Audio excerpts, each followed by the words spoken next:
And starting the recording. Okay. Hello and welcome. I am Sable of Sable.io, and I think it's time for another thing that's a bit different. I seem to do this quite often. But today I would like to talk to you about one of my favorite obsessions, and that is magic systems. I like to make magic systems a lot. And by extension, combat systems and all that stuff that you see in like Dungeons and Dragons and all that. But I really enjoy just making these systems. So I thought I would share my process on how I do that. Oh, hey, look, my hand is in the frame. Maybe I should put them out here. So I thought I would share my process in how I do that.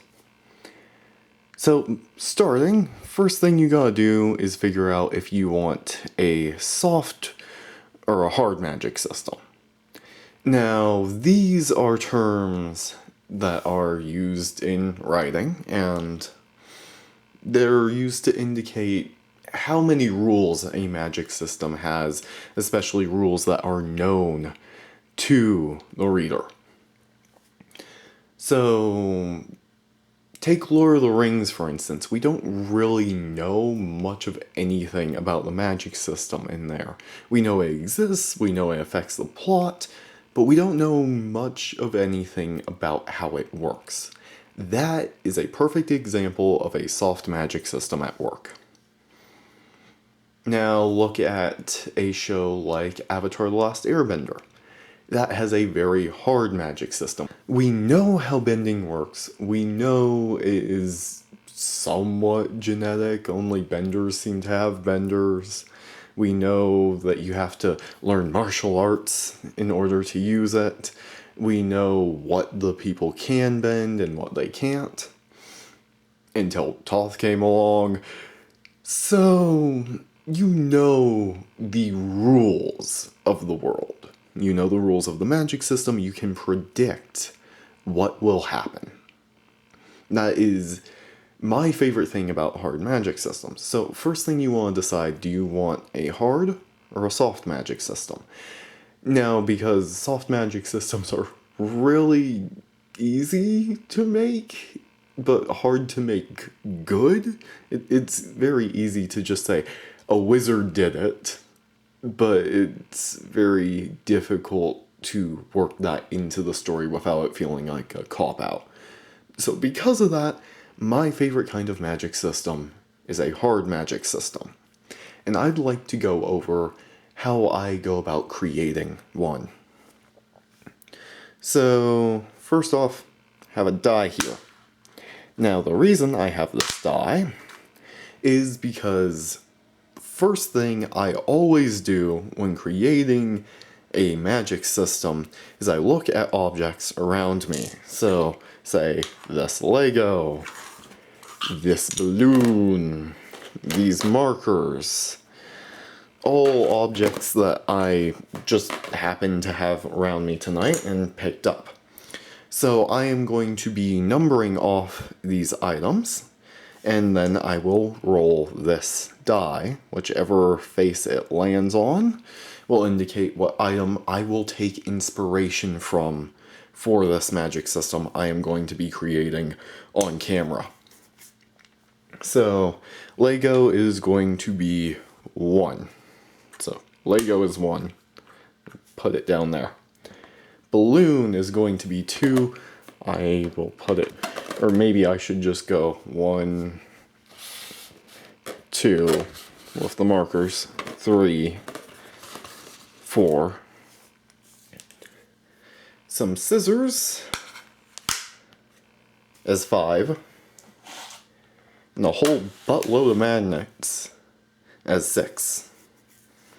Let me pick up the balloon and roll 6. The whole buttload of magnets is going to be what I will be taking inspiration from tonight. So when I take inspiration from items for a magic system, I look at what they are capable of, what we associate with them, and what we use them for.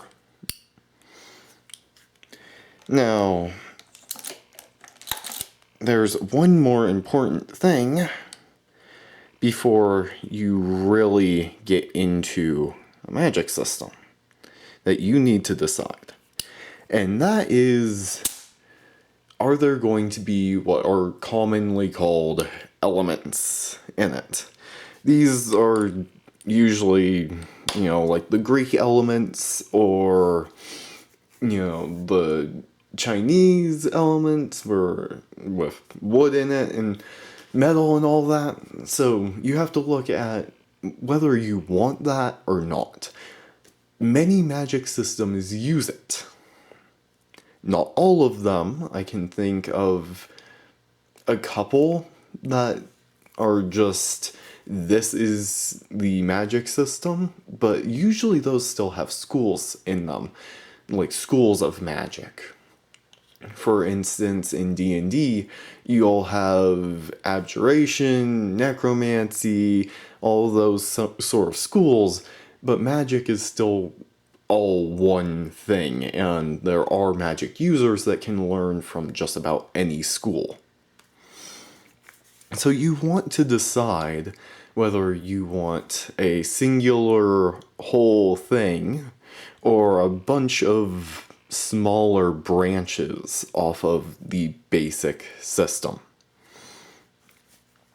Now, there are a lot of shows that use the branches, and I'm guessing the reason why it's popular is characterization. You can make the person who has fire powers very hot-headed and impulsive. You can make the person with water powers very calm, serene, and often the healer. And you can make the person with earth powers immovable and steadfast and all that. You can make their magic match their personality or vice versa. So it is a useful tool, I will not doubt that. But is it right for magnets? That's the question. So back to looking for inspiration in items. So here's the question. How do we pull inspiration from magnets? Well, first let's look at what we use them for. They're used in motors, they're used as kids' toys. That kind of screwed up because I have a giant pile of magnets here. But they're used as kids' toys. Wow, really doesn't work. They're used as kids' toys. And they're used in a lot of everyday items to make things stay closed, to really use their element of being attracted to each other. So that is the biggest thing with magnets. If you're taking inspiration from them, the first thing you're going to see is that they're attracted to each other. So let's make a magic system based around things being attracted and things being repelled. Now that you've decided what is the most important thing to take away from your object, you might not want to just push it off to the side, but you don't really need it all that much. Because now, you are going to decide how you want your magic system to look based on this object. I decided I wanted a magic system based around pushing and pulling. And my first thought for that is every single spell has a positive and negative, or at least the casters can either choose to cast a positive or a negative version. Casting a positive version of the spell means it will do whatever the spell is supposed to be doing.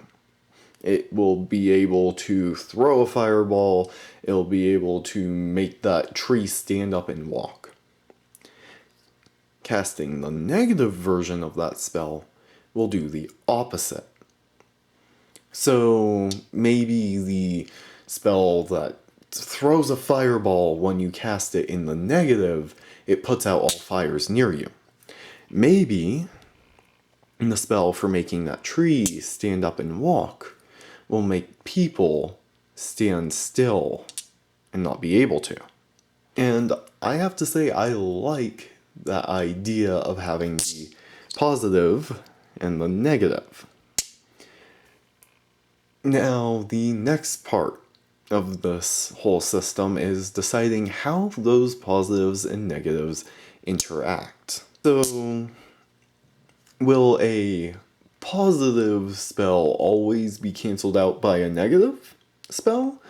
Let's think about if you had two spells that ended up producing fire somehow. One that was a fireball and somebody cast a negative water spell, maybe.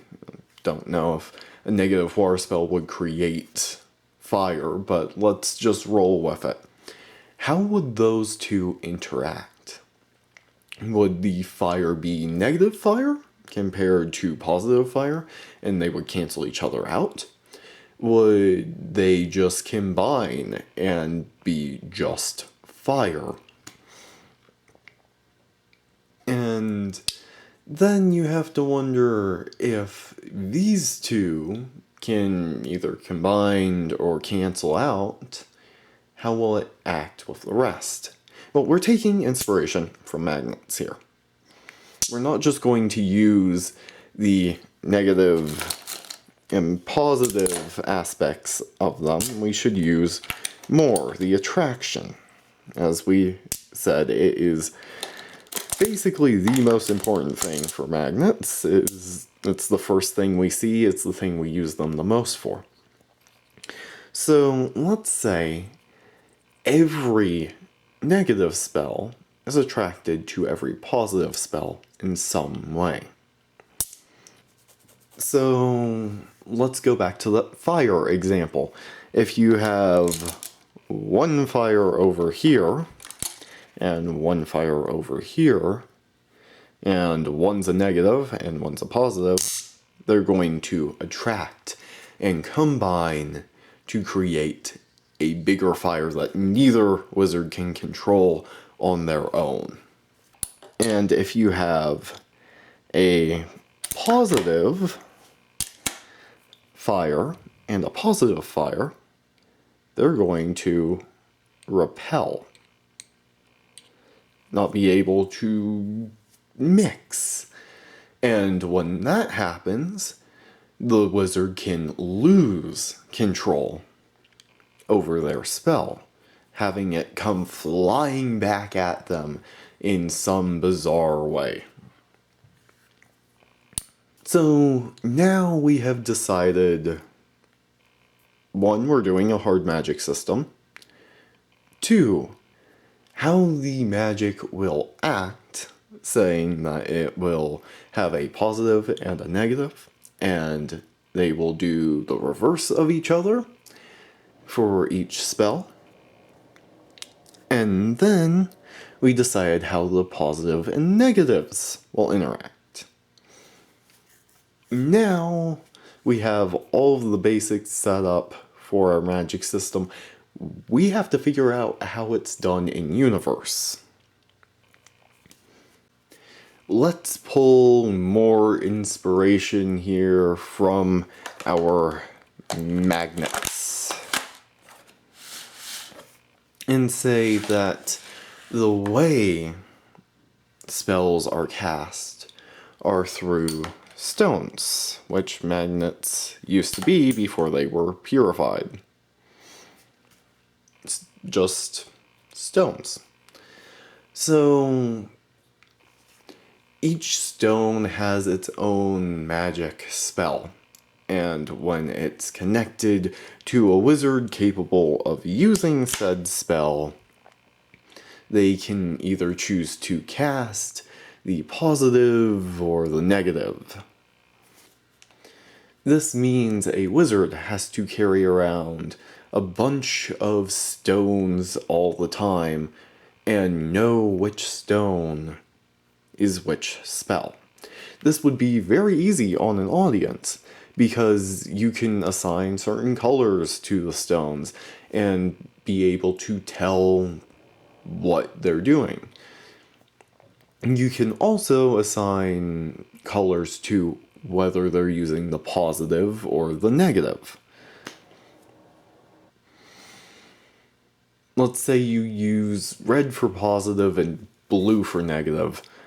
You could have a green stone that is known to heal people, and when you see a wizard pull it out, you'll think, oh, they're just here to help. But then all of a sudden, you see blue shine around their hands as they cast from the stone, and this massive black ball shoots out of the normally helpful stone and strikes down a side character, killing them instantly. So, through taking inspiration from magnets, what would be normally a kind of, okay magic system has become one with a bit of uncertainty for the audience.